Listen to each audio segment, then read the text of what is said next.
Okay, are you ready?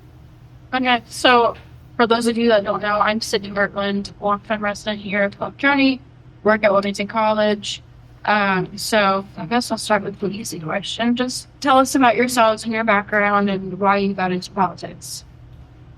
Okay, so the one interesting thing about me starting is when I was coming here, I thought I was coming for a discussion with a lot of people, and then found out I was talking.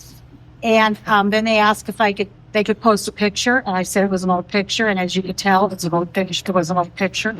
And then I thought Scott was going to talk, and Scott said, "Oh, I can't." And so I'm like, okay. And then when I read the information, it said, well, Mount Healthy is a lot smaller than Wilmington. You're right. And maybe, what do we have in common? But I think some of the stories of how people get involved in their community and politics kind of run the same line. And one of the things that I'm not going to tell you tonight is what you should do. It's what you know your community should be doing, or you would want your community to be doing. So years ago, when I was a lot younger, there was a street in front of my house being redone. Didn't know anything about what was going on. There were some issues, and I started questioning and kind of got involved that way. And then at the meantime, the church up the street, I had started a preschool, because at that time it was difficult to get a child into a preschool. There were a lot of waiting lists, so I started preschool. Found out that they had a building inspector who wanted us to totally transform this church and have unreal expectations. So I decided between those two issues that I was going to get involved in politics and I was going to run. The first time I did not get elected. The second time I did.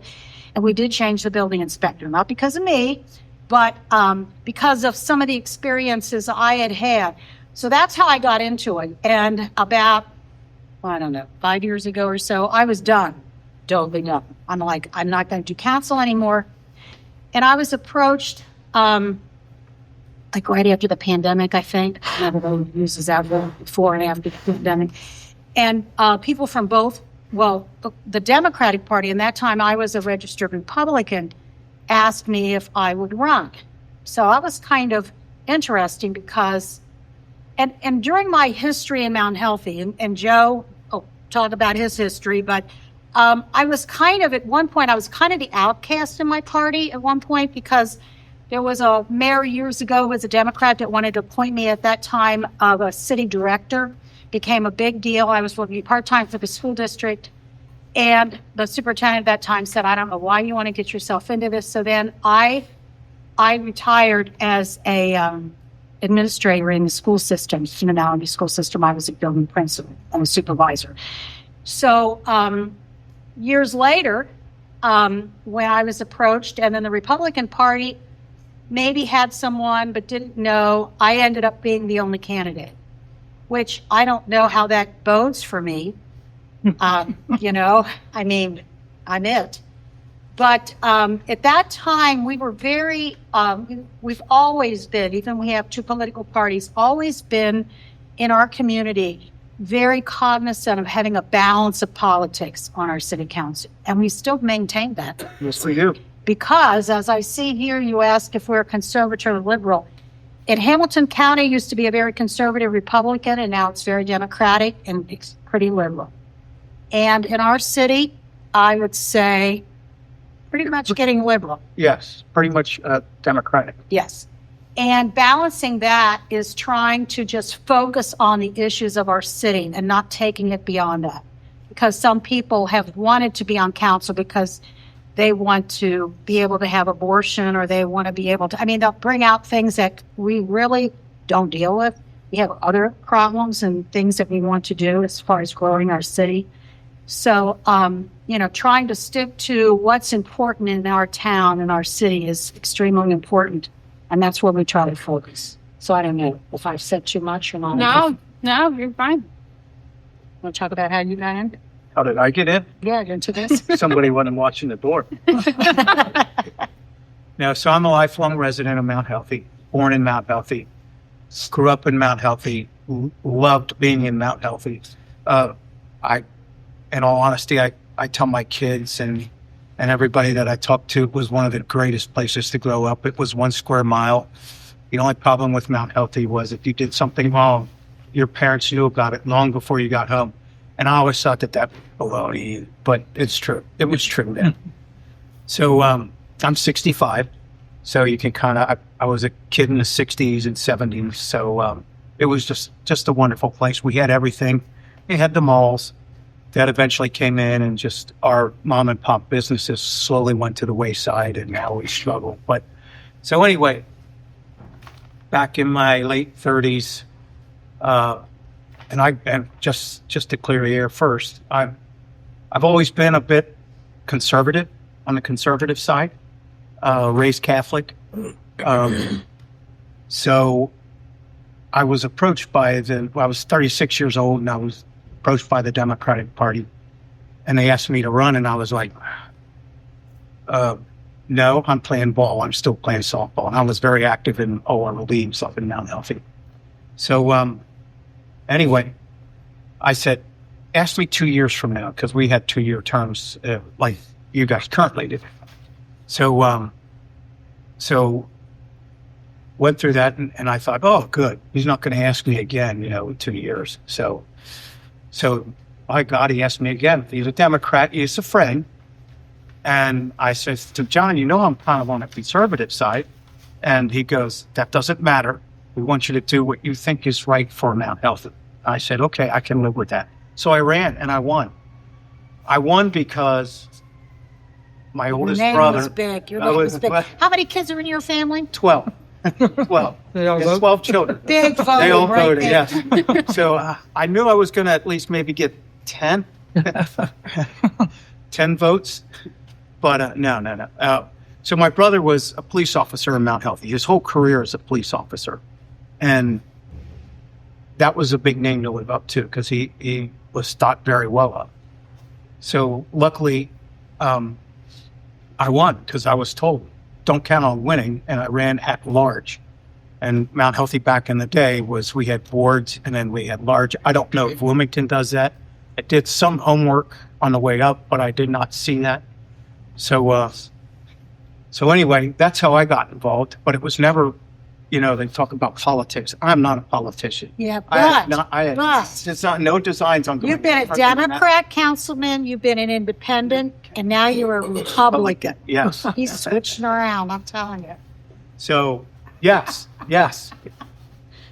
There was a little bit of infighting, but we won't go into that. But purely my career with the city of Mount Healthy as a council member, as a mayor, as whatever Jenni will ask me to do after I retire from being mayor or from being on council. Both my wife and myself, that's where our heart is. So we don't plan on leaving. We don't, that's kind of, I've just never looked at myself as a politician, because I'm not a politician. What you see is what you get. So there you go. But so anyway, Yeah, great. that's kind of how I got involved. So Okay. Well, before we get too far into the charter and the details, can you tell us about Mount Healthy, where it's located, its population, what are major industries? I'll let the mayor address. Okay. Well, you could be right. I'll So we're about 7,000. We're a small city, and again, we're not big like Wilmington. We're small. We have that small town feel, but we're urban too. We don't have a lot of industry. We do have a tract of land that used to be a kind of a mall type situation, which we're trying to see maybe someday we can get. And so basically we're in a revitalization stage, and we've been receiving a lot of money from Hamilton County. They look at us, hopefully, as a small city. So in Hamilton County, there's going to be 4 major BRTs, rapid transit systems, and we are now going to be the second one. So that's pretty big, because we're a major route from downtown through an area called College Hill, Northside College Hill, which is part of the city of Cincinnati, but they've done a lot of revitalization. Then you've got North College Hill, and then you've got us. And years ago, it used to be called the Avenue. And so we've been really trying to focus on, we've gotten plans together on streetscaping. We visited other cities and communities with streetscape plans. Facade improvement right now. We have an old theater that we would love to do, and done a little bit of research in the past on that. Know the big challenges of trying to do that. So right now, we're really into trying to revitalize our core businesses. Great. Do you want? The only thing I would add is, yes, I mean, if I could trade places, I would love to have some of these buildings here in our, not some of them, probably all of them, just from walking down this way. They're really gorgeous. And yeah, we have an old, our main theater, which was like picture the small town theater. Yeah, we have that. And again, I'm 100% what Jenny said. I would just be echoing everything she said. It's, we are trying to kick that renaissance off even harder than we had in the past. And financially speaking, we're at a better place than we're healthy as ever place. been. We're at a really good place. So it's exciting work right now that we face some frustrations, but also at the same time, it's exciting to be able to be in a situation where we can start doing this kind of work. So. When did Mount Holly become a charter city? And why not stay south for it? So it became a charter in 2012, and we had attempted twice. And one of the biggest reasons that we became a charter city is we wanted to customize our form of government. We were finding that for wards and at large, you could have, and we're a small city, you could have some really good candidates in one ward and another ward you're struggling. And then knowing because of that, we would be excluding some people that would really do a wonderful job on council. And maybe there was a name in that ward that was always going to win. Not that you didn't want them to win, but it was that. Also the fact that a lot of your finance, your auditor, your law director, they had to live in town. Yes. And so knowing that we really wanted to go to 4-year terms and stagger those, knowing the structure that we kind of wanted to have, it was difficult because we had to do a lot of research. I brought our charter. Our charter is not big and involved, but it was customized to what we felt we really needed at the time. And Joe can probably speak to more of the drama that went on. But I think if you know your community and you know exactly what the needs are and people realize that with you, because there was a lot of, well, you don't want me to be the auditor anymore, or, well, I want to be the law director. And it wasn't that you didn't want them to be that. It's that you knew that you were kind of confined to certain things. We have commissions. I'm the one that appoints, but council approves. I'm over the city manager. The city manager is over the departments, but then you have council that does the ordinances, that recommendations I make, they approve. And so there's a pretty good balance with that. Again, when I came into office, our city manager, Scott Bauer, had just been appointed city manager. He probably had done it maybe a year since I got in. Yes. Yeah. And I will tell you that in the past, city managers that we had, and the city manager before him did not live in town either. That's when we had gone to a charter, is the fact that, and this is going to be happening, and I'm not negotiating, but we're coming up with an evaluation. I'll be evaluating him this year. I mean, we had city managers, nobody ever got evaluated. So if you're a professional, it's only to your benefit to have an evaluation done. So the charter for us was a way to customize civil service. We were able to customize, see things that way. And it seemed to make sense, even though there were some people inside of our city that felt personally maybe affected by it or still wanted to keep things the way they were. And as we tried to push, because, as you know, the charter has to be approved by your constituents. That's a tough sell sometimes depending upon what your issues are and how you can convince them that this is the best thing to do. I think a charter and home rule is good. Obviously, there are things that we go to a high revised code. We don't have everything in place, but we have the things in place that we feel in Mount Healthy have made us a better working city. And I think we're doing a good job because, I mean, the finances right now are good. We have gotten commendations from the state on our audit when they audit us. So even though there might be people, I think there's no argument anymore about a charter. I think a lot of people don't even know we're in a charter. No. So, I mean, Joe, you want to speak to it? Or is there anything else you want to know about this before? Well, can I piggyback off of, can you just tell us about the issues that needed to be resolved before you became a charter? Yeah, you want to talk a little bit about that? Well, sure. So the issues that needed to be resolved before we started with the charter. Well, there really weren't any issues. There was some bad history from from trying to do it the first time, of which I can proudly and gratefully say that I was still playing ball and that was going on. So I was really happy. But there were all kinds of signs during our first charter, the first attempt, that were, some of the police didn't like it, some of the fire department didn't like it, some of the probably administration didn't like it. But, and again, and there was a lot of fighting between some elected officials and some of the people that work for the city. In fact, I do remember our police came out with a slogan saying, "Protect those who protect you." I don't know if you remember that back then, but again, I wasn't on council at the time, but I remember my brother being a police officer, what that was like, some of the conversations we had, and all that was going on in the city. I was mayor when we attempted it the second time, and we, as the commission, we agreed to, we wanted to do this bare bones.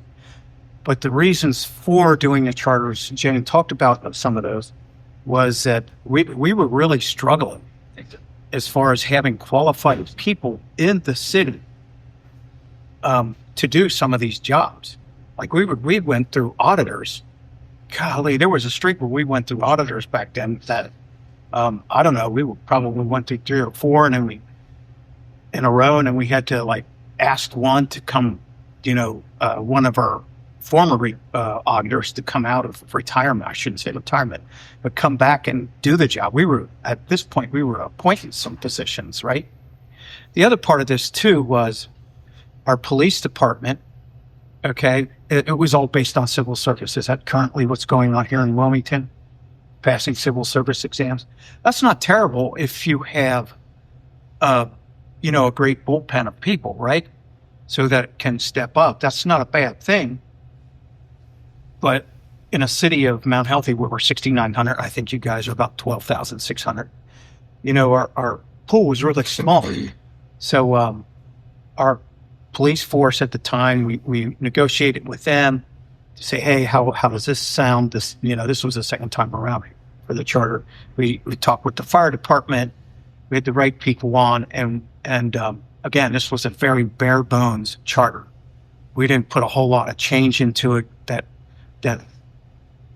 voters were going to have a ton of questions or a lot of misunderstanding. We went from 2-year terms on the elected side. We went from 2-year terms to 4-year terms, which makes it easier because it seems like, at least when I was on council, it seems like 2 years was like a blink of an eye. Mm.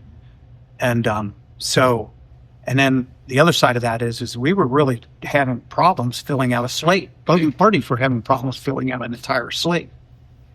So we were like 4-year terms and get rid of the wards. And Jenni spoke about having wards. So we're all council at large. We were 7-member council with a president of council, and we appoint a president pro tem. So all those things have gotten a lot easier because we're not over in Ward 3 looking for a warm body to even run from either party. So in fact, even now today, a a lot of our elections are not contested. And We had one this year. we had one this year that was contested. And that was right. And so that, they didn't file till like August. So both candidates. So, yeah, it's very difficult to find good people. It's very difficult to find people that are even paying attention to their local government. And half the time people think they're just part of Cincinnati. Mm-hmm. So, The other so these were the reasons why we, Yeah, and the other thing too, I think when we talk about, we have like commissions. And so some of the guidelines are you have to have one person from each party, but then you can have some people who do not live in the city. And a lot of these are appointed by the mayor, approved by council. And I'll tell you, one of the things that I feel an advantage toward, and correct me if I'm wrong, if you don't have this issue, is when you're trying to get more people involved in government, when you have these commissions, like we have a tree commission, we've been recognized with Tree USA. When we have these different commissions, you get people involved that have an interest in that area, but then they learn more about the way government runs in your community. They become a part of it. They're learning, because sometimes people, they want to run because they have an issue, but they really don't know the ins and outs of how government runs.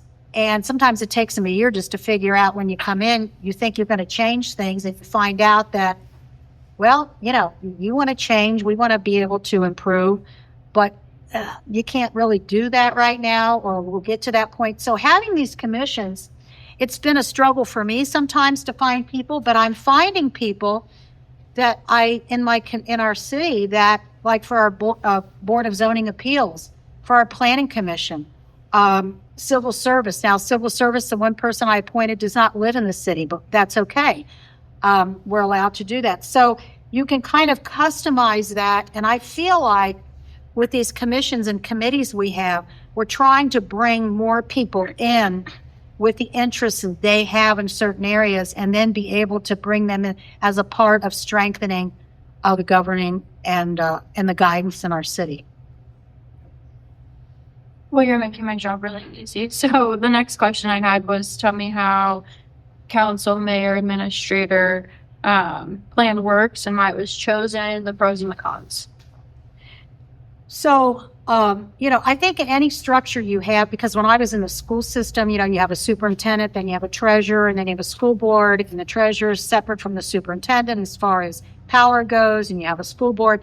And then when you have council, you've got the city manager who's got to work with council. And so it becomes part of whatever structure you have to be able to work with people. And you have to be able to recognize that if you don't agree with them, it's a respectful situation, and you need to find a common ground or common way of addressing it if you stick to the facts and the issue of what you're trying to get, what you're trying to solve. So, ask me that again, because I'm not sure I answered any question. And I did not have any drinks. We were tempted. yeah. Would you like to have one? On my knee one. Okay. Okay, so explain how Mount Healthy's council, mayor, administrator plan works and why was it chosen, pros and cons. I think our city manager, who isn't here, Scott should have been here, is the fact that he's got a balance. He's over departments, so he's got a balance that to make sure those departments are working efficiently. And right now, we have a department that we called in a consultant. And I think in any department nowadays, there's so much training to be a firefighter. You've got the salaries that have gone up, EMTs, trying to get people, police officers. You've got your public works trying to repair your streets better and have that equipment. I think that city manager has to maintain that and be able to satisfy, obviously, the residents, but also the city council people. So the city manager is not only trying to make sure the departments are working efficiently, and for us, Scott has a background in finance, which is great, but then he's got council that he has to work with, and he gets guidance from council. And sometimes, I will say that sometimes council, not you guys, wants him to make all the decisions, because then if something's not going right, it's, well, the city manager's fault. My role is to try to balance, be respectful of what the powers that council has, And also making sure that, and for me, I'm retired, and I will say that our mayors before that had full-time jobs. So how much time can you put into that job and how much time you can't? You really depend on your city manager in order to really do that job. But you're kind of the balance between, because you meet with the city manager and I've got to make sure things are going well and we address things. It's all about keeping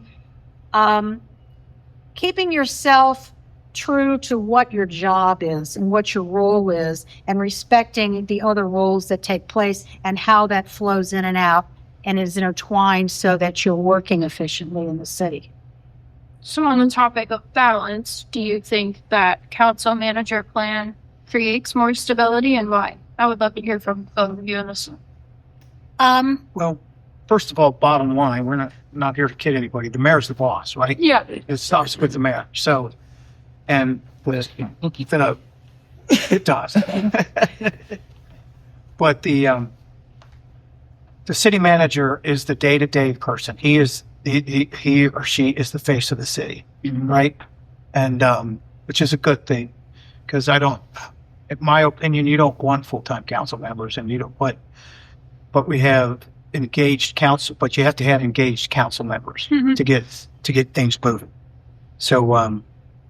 So again, I'm with Jenny. I'm not sure if I answered that question, but Okay. Right now it works. It works It well. works great. And but I also think that whatever structure you have, there are going to be challenges, and you have to recognize what the challenges are. And you have to make sure that you can try to address those challenges, because the structure we have works for us. Now, does it work perfectly for us? No. I will say, when I took office, I went into the city office and said, and I don't even have an office. We are so tight in our city hall with all the personnel that you have to have now, and we don't have that many personnel. We don't have that much personnel, but it's very tight. When I walked in, I said, you're either going to say, oh my gosh, here she comes because she's retired, or you're going to say, oh, I'm so glad you're here. Because in the past, if you had a mayor that had a full-time job, it was difficult. You really depended on that city manager. And if things weren't working well, your council was going to be on the mayor saying, we need a new city manager, or you better get this straightened out. And so the balance there has to be that I feel confident in the city manager I have, which I do. And he has to have that confidence in me, and I have to know where my role starts and where my role stops. But I also have to understand the dynamics of city council, because you've got 7 people. Some councils are a lot bigger than 7 people. And so I keep in constant contact with city council people, constant. I meet one-on-one. I try to get information from them. I try to, make sure I'm listening. And I know and I value what they're saying, even though I might not agree. But it helps my city manager, because he also has to make sure he maintains that. For all the committee meetings we have, Scott always tries to be there. And I try to be there. Even though we're not part of that council committee, we're there, the public meetings, and we need to know what is it that we need to be doing. And so I think in any structure you have to recognize the dynamics you have and always keep focused on what your goal is in your city. And I will commend you. I have friends that live in Wilmington too, retired school teachers, wonderful women. You know who they are? and Marianne. Oh yeah. I figured you guys would know Kim. Oh, yeah. They would travel all the way from Wilmington to teach in the Mount Healthy District. They are gems of women, and I've been to their house. They live in an old house like I do. I don't know how they keep it going, but they do. Do you know Kathy and Marianne McClellan? Yeah. So, I've heard the struggles that you guys have had. I know the data centers are big right now. That's a really big piece that I feel is we don't have to worry about that, but it's a struggle because of power grids and different things. So I commend you for the struggles you've been through, because you are a surviving city. You really are. And for Scott's parents to move up in this area away from where but no, I commend you. And I felt like maybe you felt there was going to be a disconnect with us coming up tonight, but I think no matter whether you're a big city, small city, I think some things are the same. And I think it's great that you have this love of your city, that you're putting in all this time and work into figuring out whether you want to go to a charter or not. And I don't know what your challenges are with that. So my next question, did you have these questions before you got here? I didn't. And I was Honestly. really worried because I had notes and I have our charter and You keep everything. giving me a perfect leeway. So what would Mount Healthy look like without a charter? Or what would it be like? Boy, you kind of have to rub the crystal ball. Like I said, I can only tell you what we were rolling into, Mhm. okay, or what we were evolving into, was that we were finding it harder and harder and harder to find people internal to our 1 square mile city, 6,900 people. So, and I know like I said, your population about 3,600 or 12,600. So, but you have that problem, and eventually you're going to have to go out to get that expertise, or you could wind up in a big, somebody that's either doing a position that they're not, ready for, right? Mhm. Or they don't have the qualifications, or they don't have, those kind of things. And a lot of what the city does, whether you're 6,000 or 12,000, you gotta do that right? Because you don't want to be making all kinds of I'll just say I have a financial accounting background, so you don't want to make those mistakes. You don't want to have all of a sudden people looking at you, going, "Hey, what, did you just put this stuff wrong? Is it malfeasance? Is somebody really stealing? Is somebody not, following the policy or something like that?" So again, whether it's your law director or some, even the engineer, you have a city engineer here, I'm assuming, right? So you have to find those people have to be qualified, especially in today's light, because it's not 1960 anymore. They really have to be sharp. So, so that really is the big thrust of why we went outside, including, and I get the opportunity to interview them, stuff like that. So The other thing, we do get, no, I don't think as much, but maybe it's still out there more than I think, is, well, they don't live in town. Scott doesn't live here in Mount Healthy, so why would he care? Well, so if we want, again, somebody that lives in town, is that going to make that big of a difference? So I don't look at where he lives. I look at the qualifications a person has and what kind of a job they're doing. And things, as you know, become much more complicated. In our small city, we're looking for that professional way, and we want somebody who cares. I will tell you that I think in the past, we've had some people that they don't live in town and they come in and it's an 8 to 5 job and they don't see the vision. But that was part of our fault because we didn't push that. We were like, okay, we're Mount Healthy. This is this is who we are. We did the charter. Now we've got people. We feel more secure maybe with what we've created, but it still was. I don't know if we can, we can look forward to anything more than that. And so you can apply some pressure there also, because when you have somebody that's lived in the town all their life, sometimes they don't really have the vision to move forward either. So I still think we might still hear, well, he doesn't live here. Well, that doesn't make any difference anymore.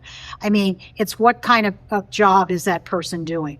And I will tell you, as you see from the picture that you saw that was listed and what I look like now, I don't have that much time left. And I keep telling them, I want things that you don't have to wheel me up in a wheelchair and I'm blind and you say, Jenny, it really did happen here in Mount Healthy. Because I want it to happen now. And we've kind of been government slow, but we've had help from the county. We have a Third Century Mount Healthy who's trying to get off the ground. And they got their nonprofit status. And we've got a couple people on there, professional people within town, and that seems to be their passion. And so that's been something we're hoping will grow. But we've heard back and forth complaints, but there's always going to be complaints. So you have to look to see why it's working. It's worked for us. It really has. Yes. I think Yep. it's kept us in a better position, even though you still struggle sometimes to find people that want to run. But I think we're in a lot better position. So to go more into detail about a charter, and on the topic of partisanship, geez. We've been looking at nonpartisan city council to consider liberal voters, but would it be wiser to start with a partisan city council, and then make a provision later to be nonpartisan? I think you have to know your community. Yes. Yep. I mean, we had to be partisan, but right now, I'm not so sure. We really don't want to go there too much. Can I answer that? Yeah, go right Yes. ahead.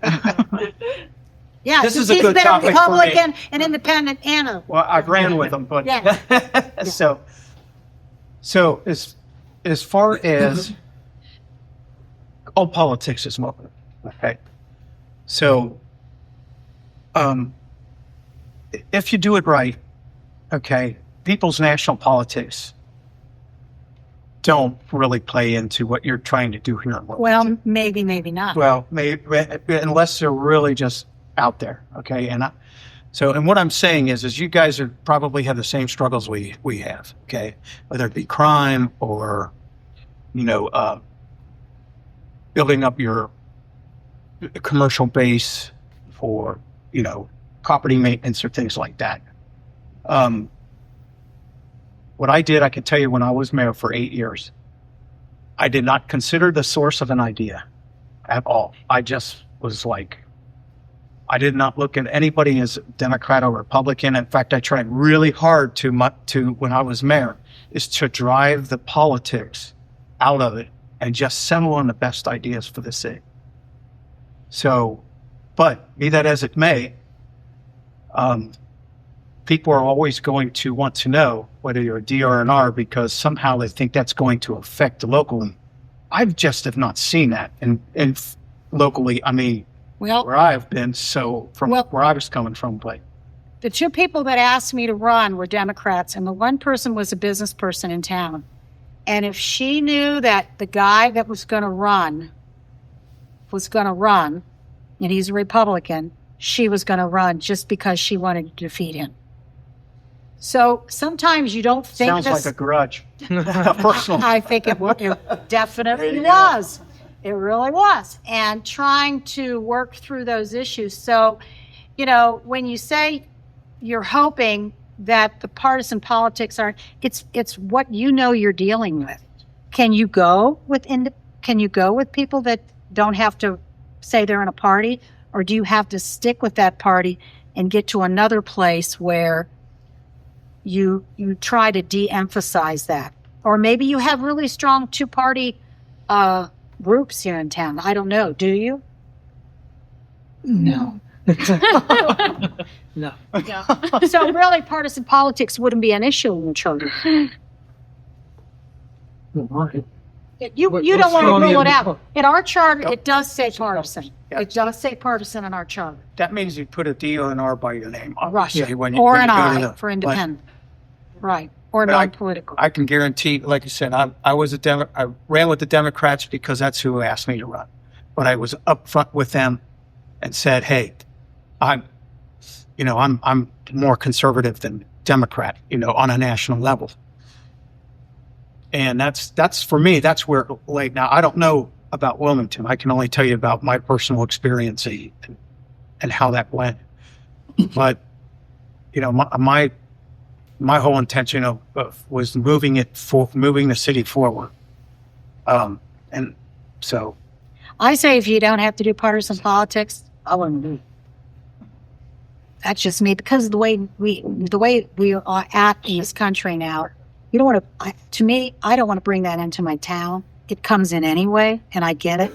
People will put up signs, people will say things, and that's fine. We live in a free country, but the emphasis is on your community, what I can do in my small part of the world, and how you feel good about where you live, even though you think it's going to be greater somewhere else or whatever. It's trying to do what you have to do as a government, because basically, you know, we have to make sure we have public works, we have safe fire, and we have police. That's our biggest thing. However, we look at our tax base and where income tax is big. And I don't know whether you realize this or not, and I'm hoping, I don't know if it's gone into committee or not, but most of your legislators in the state of Ohio come from a township background. They do not come from a city background. And so there is a movement to tell cities you can't have income tax anymore. And if that happens, that's going to hurt cities, because most of your legislators come from a township background. They don't have that experience or that realm in their mind of city government. Have you listened to some of that through the Ohio Municipal League? Mm-mm. Yeah.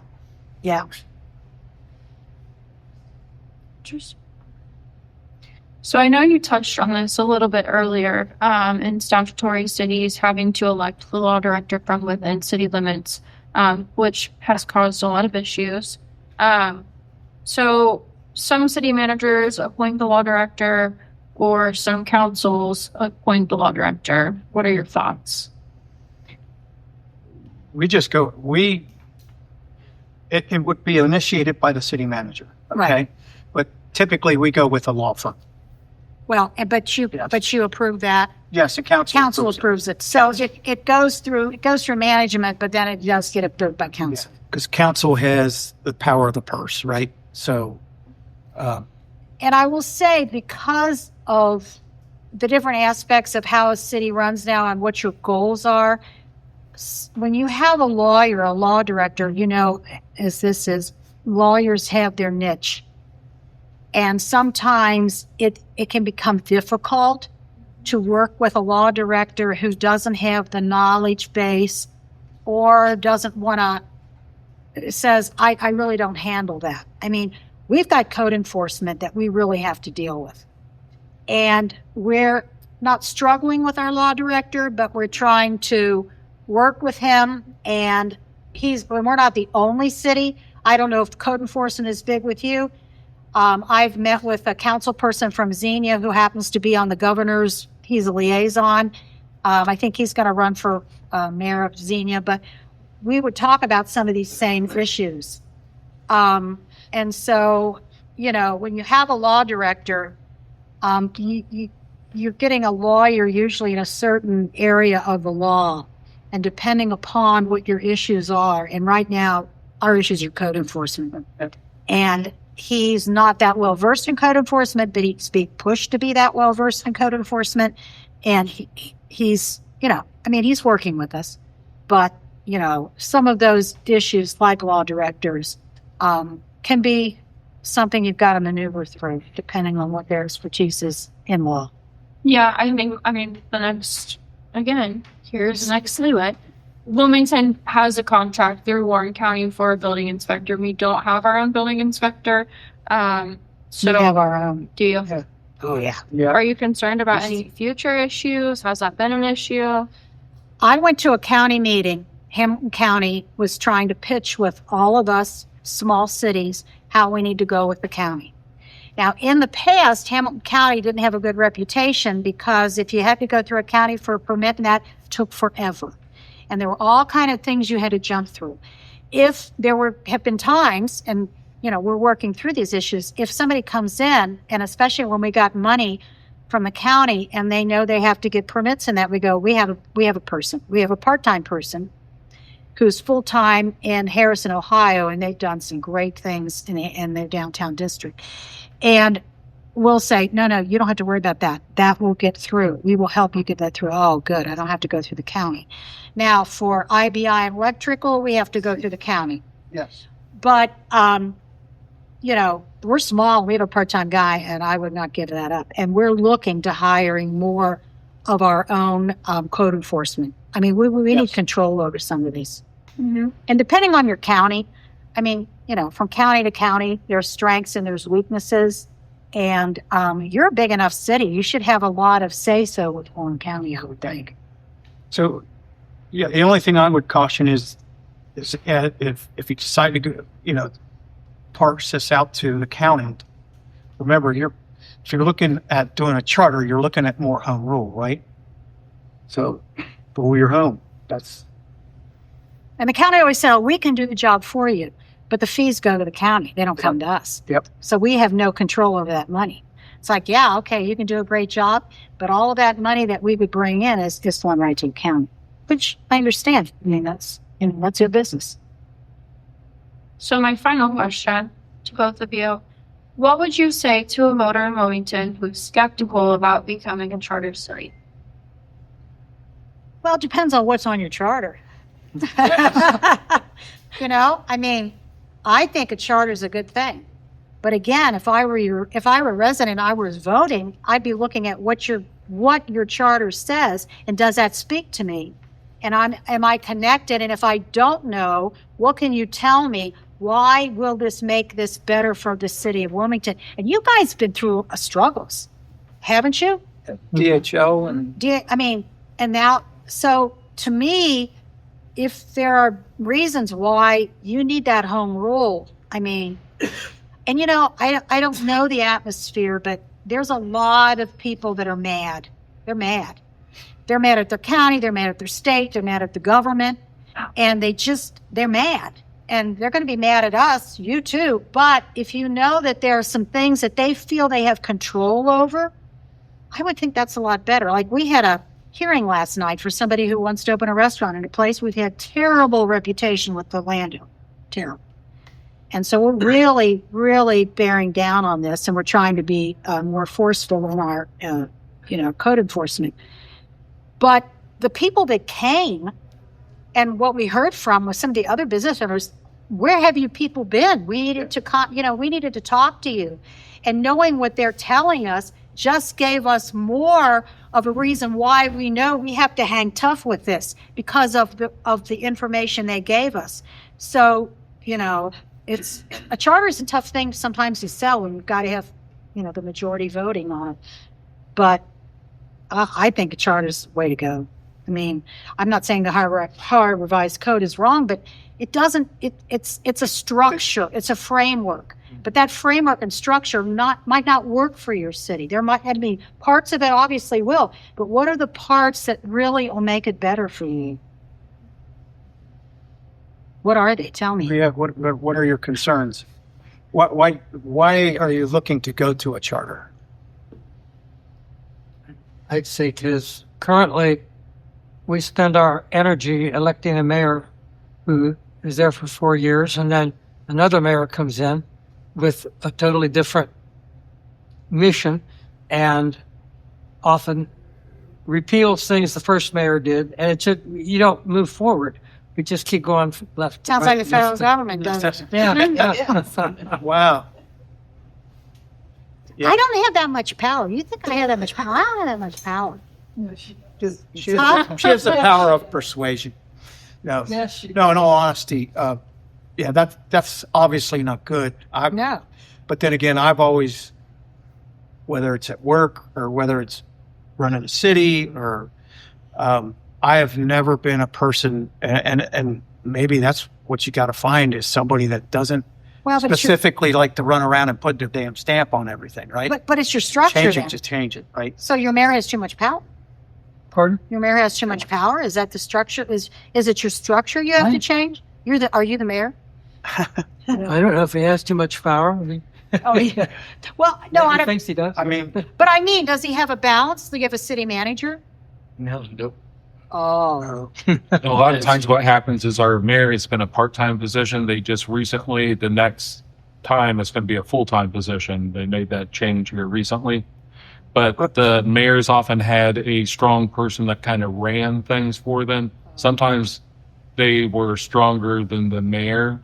And My opinion is you're too big of a city to have that structure. I think you're too big of a city to have that structure. Not only that makes for poor future generation planning. Oh, Exactly. And it's like, geez, yeah.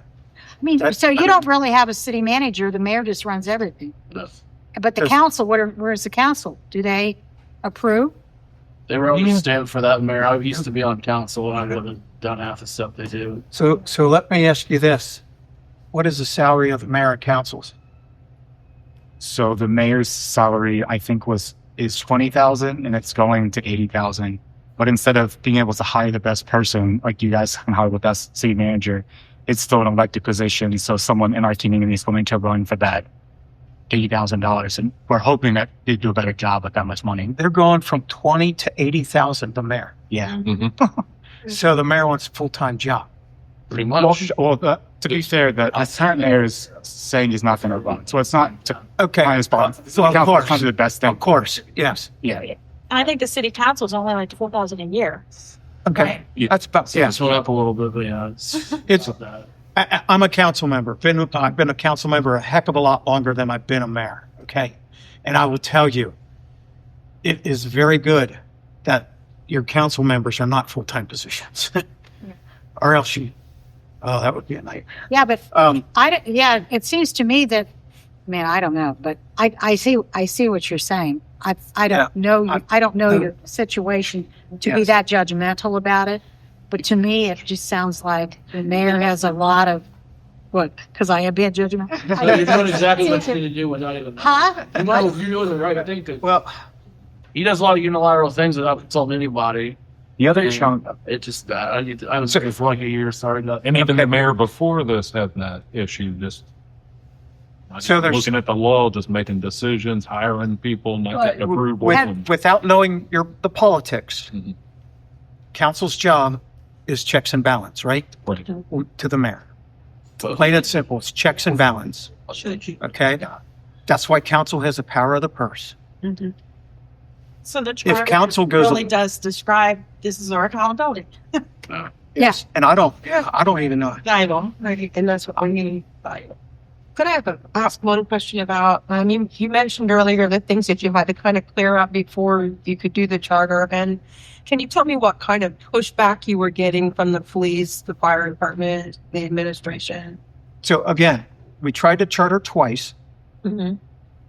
First time, like I said, I was young and I was not involved in council, but it seemed like there was a lot of stuff going on. So do you know what were their issues? What were their... Well, the one issue was the police wanted, not all the police, but some of the police wanted civil service testing, right? For the next police chief. Okay. Protection. And it's job protection, right? Or not for all the police officers, because we still have civil service in place for our patrol and our sergeants. Okay. But the chief, we can go out and now get go hire and from anywhere. And our chief before this chief was actually from West Palm, West Palm Beach. So, but he was a Cincinnati native. So He was in Cincinnati police officer, and he was the assistant chief of the city of Cincinnati. So So I really still don't understand though why they were... So you had a small city, and at that time, a lot of your firefighters were volunteers. I lived in the city. You had a notion about what what your community was, and you wanted to keep it, and you were worried about how you were going to impact it interfere with their personally. structure. Exactly, their structure, their job, how it was going to impact them personally.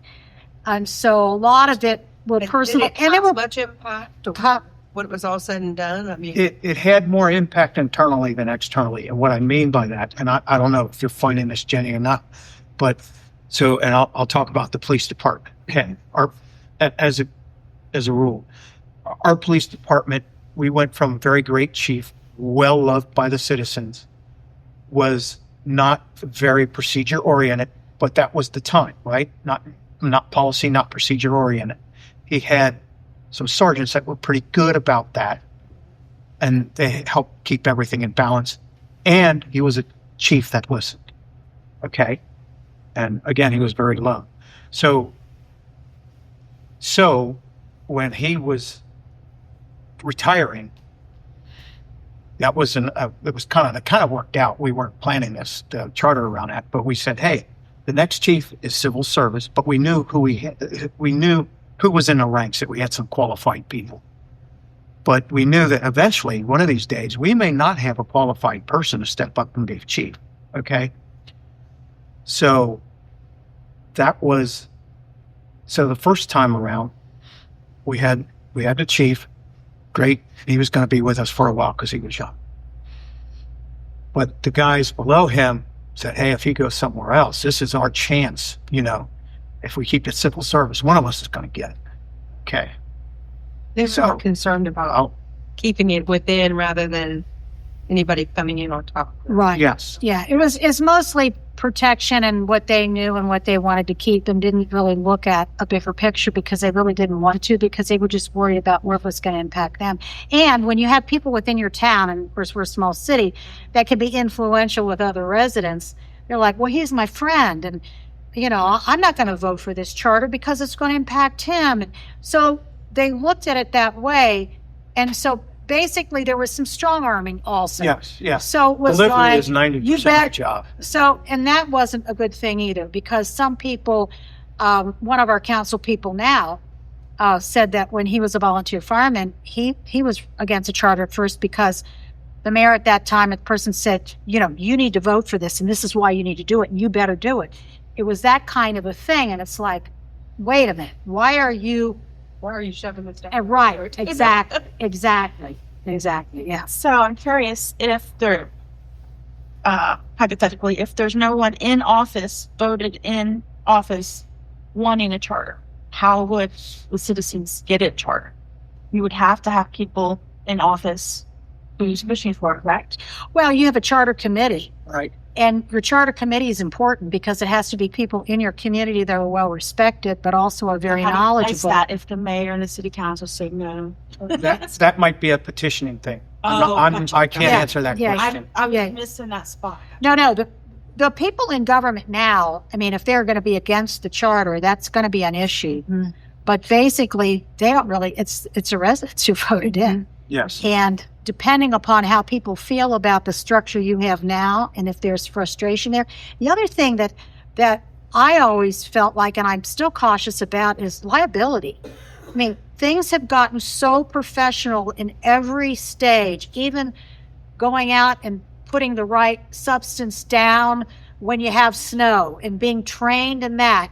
Your police officers, highly trained. I mean, to the point that you know, they put themselves out there on the line all the time because people are looking for something that's going to go wrong. We were one of the first areas that had cameras before even the city of Cincinnati did body cameras.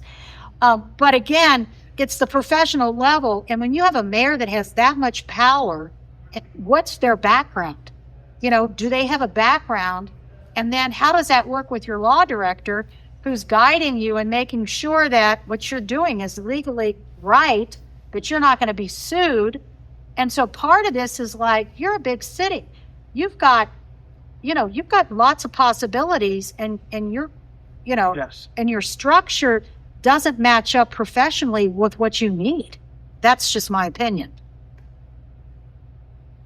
It's your opinion too. And do you residents see that, or do you have people in those positions that are so influential that they will impact? You know, a lot of times in a town, like you're an old town, in our town, you know, people always dependent upon. We know people in town. We don't. No, not anymore in We our don't. little city. We don't play that game. Well, we try maybe not to try, play that but game. well, some people try, but it doesn't That's work right. anymore. Right. Exactly. Because do you really know your constituents? You thought you did years ago, but do you really know them? And it might be pretty shocking to the people that are in charge right now that think they have the power, that maybe, you know, there are more people that want a better structure. I don't know. How far are you along? They are sadly out of touch with their constituents. And it's obvious in everything that's been going on the last 3-4 months, it seems like, let alone the last couple of years. So you have a pretty good chance to do a charter then, right? Now's the time. Yeah. You did it wrong. I don't. I would say now's the time. I just don't. I'm just not 100% educated on the process. That if your local government isn't leading that process, how do you get that ball I don't know. rolling with? I don't know if you to really get it on the- you need some people in your government that you voted that are along with you. Do you have that? Are they totally in with Dustin. That's kind of saying. So it takes people. If you get 10% of the voting population to petition, council will have to put it on the ballot for elections. Okay. So that's one way. But there are a few council members who think it's a good idea. Our police chief thinks it's a good idea. So some of the politicians and a lot of the city workers are in favor with it. So I think even those who maybe wouldn't like the idea of the word charter, we're doing things like increasing the salary of the mayor, increasing the salary of the law director, because we recognize that these are full-time positions. Right. So even though we don't want, some people don't want to call it a charter and don't want to agree with the charter, they do agree with the principles of that. Even extending council members' terms to 4 years. So I think we're moving in that direction. Yeah, it sounds like it. Good. So you're looking for a full-time mayor? Okay. Well, that's the Band-Aid. The actual fix would be a city manager. To be honest, I don't see us being able to ever put through a charter without replacing the mayor. Does anybody agree or disagree with that? I think he's just domineering enough that he's not going to allow that to happen until. But doesn't the mayor give the suggestion and then the council votes on it? The mayor can suggest all the mayor wants to, but if Right. council sees a different path. That's what then- she's asking. Right. But that's what she's asking. What was that? Right. You saw it when you were on? I mean, when I was in, it was a different mayor. I was a different party as the previous mayor, but we could get along and he would work with people. The current mayor I don't think does that. That's the problem. The mayor went against the law director's recommendation, so he didn't violate the law. And then they got rid of that law director. So I'm glad I'm not currently on council, but I'd come back. It's Sounds like situation. Sounds like you're in a But it's- position to make the change. It's the majority party rule that's the biggest problem because I would only support this if it was not partisan, the whole charter, because as one of only two Democratic individuals in the city for a while now, Mike's the only one left. It's tough to be in a city where you're trying to fix the road, but I had 30 people who wouldn't even talk to me when I ran for a petition, talk to people, but they wouldn't even talk to me because of my party affiliation. See, that's why you're nonpartisan looks like the way to go, because then you try to eliminate that because you're in a no-win situation, especially what's going on in the nation. And then, and I think that's a reflection of the nation, But that's what you have to realize that if you're nonpartisan and you're just looking at the structure and what you want for the city, and it doesn't become personal, it makes it a whole lot better because it always becomes personal in some way. Always a personality in person. People, it's just a human nature. But wow, I didn't realize you're mayor. see how lucky you have it? Yeah, really. I would not He was be in that former position. sheriff at one point, and he left for a long time, came back and was a county commissioner. And I was working in the county at the time. He was commissioner, so I worked with him a lot. I was a department head, and he gives you your money. Well, and when people have that background, that's good. But sometimes it works. It depending upon how you feel like he was probably proud of the job he did previously, but now you're in a different job, and so is that ego going along with it? I don't know if there's an ego situation or whether you just think you know enough, or you think you know enough because of your past that you feel like, because, really, when you think about it, he sounds pretty qualified. You're not talking about somebody that doesn't have a... That's why I was surprised when things went so sideways with him with his background. It should have been a piece of cake being mayor of Wilmington to a certain extent. Well, maybe he's gotten himself into something that he really feels like he can't throw it back out of. At least one is to.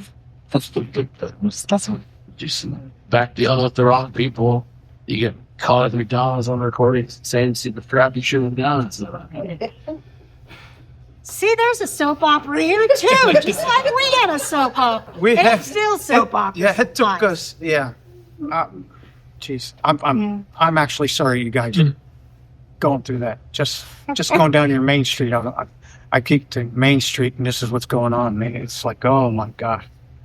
We felt like when we came here tonight, you were like saying, "Oh, great! Now when Healthy came, they only got these many people. Why are we having them come?"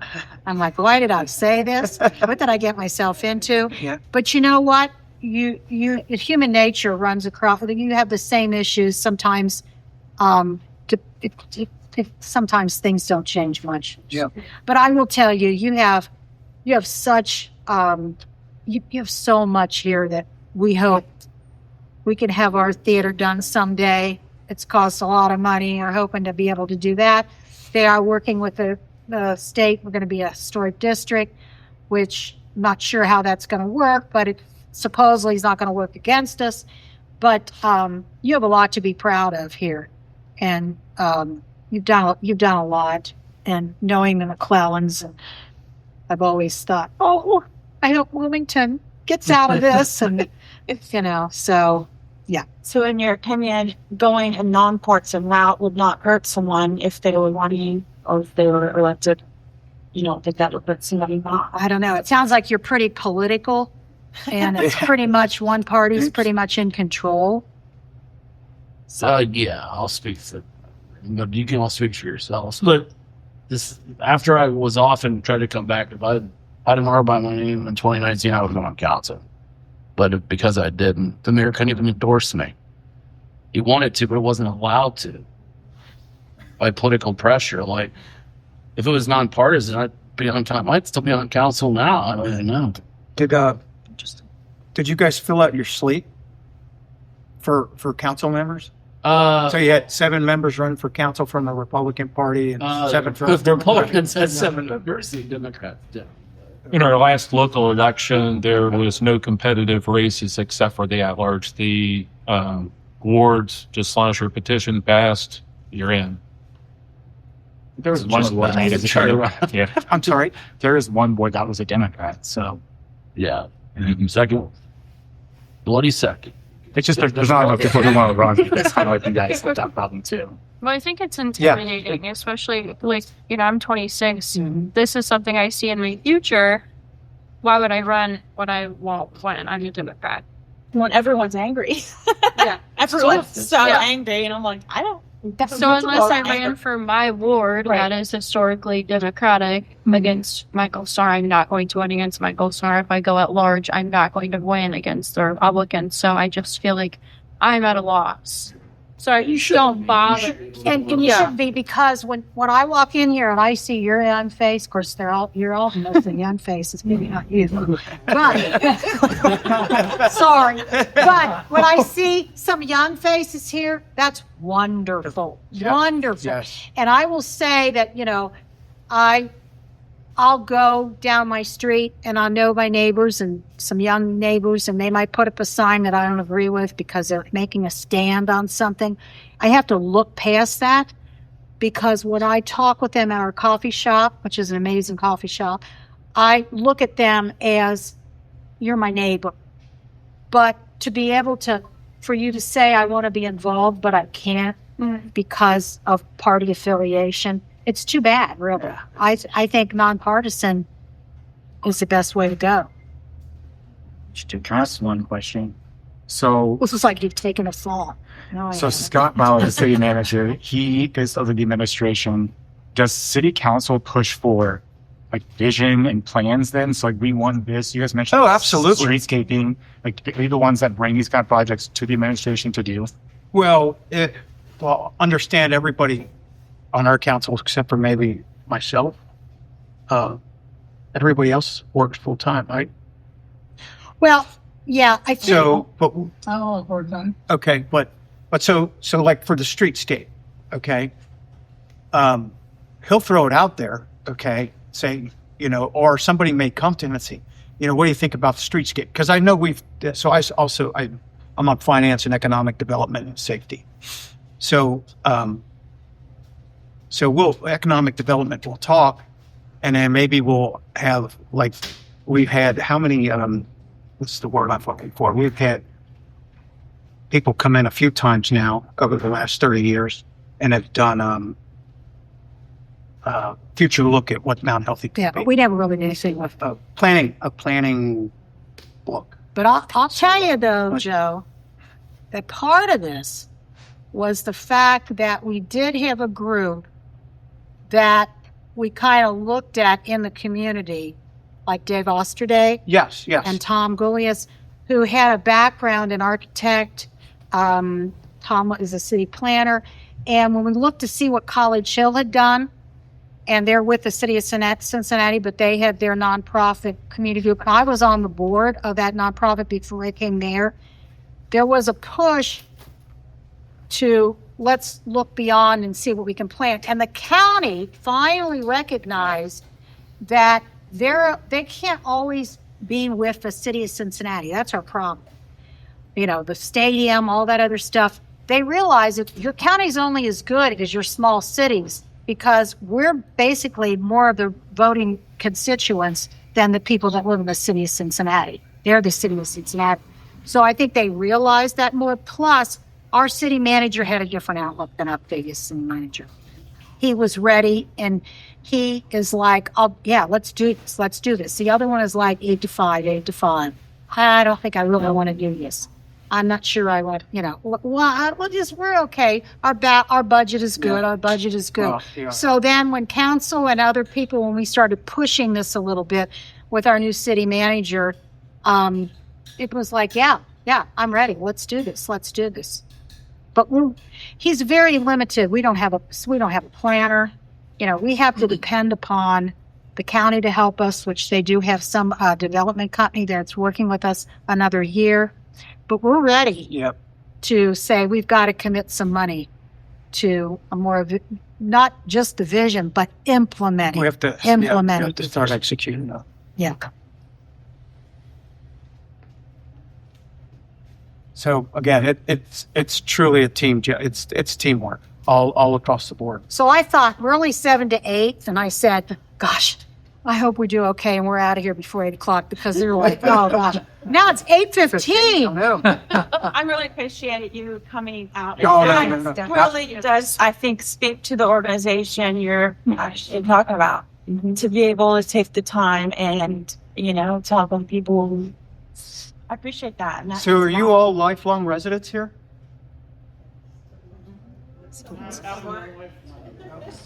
Well, I wasn't a lifelong resident of Mount Healthy. I was an outsider. So. Do you plan on going? Well, No, I plan on staying. okay. Good. There you go. You're a lifelong resident. You've got a lot of good things here. So I think I commend you for this time you're putting in. I really do, because I think you're going to be okay. And I'm a prayerful person, so you'll be in my prayers, because I think you've got a lot going for you. You've been through a lot, and you've accomplished a lot. Yeah, it's good. It's good. Well, thank you for making Thank you. it. Anytime. Thank you. Happy to do it. Thanks, Peggy, for driving us.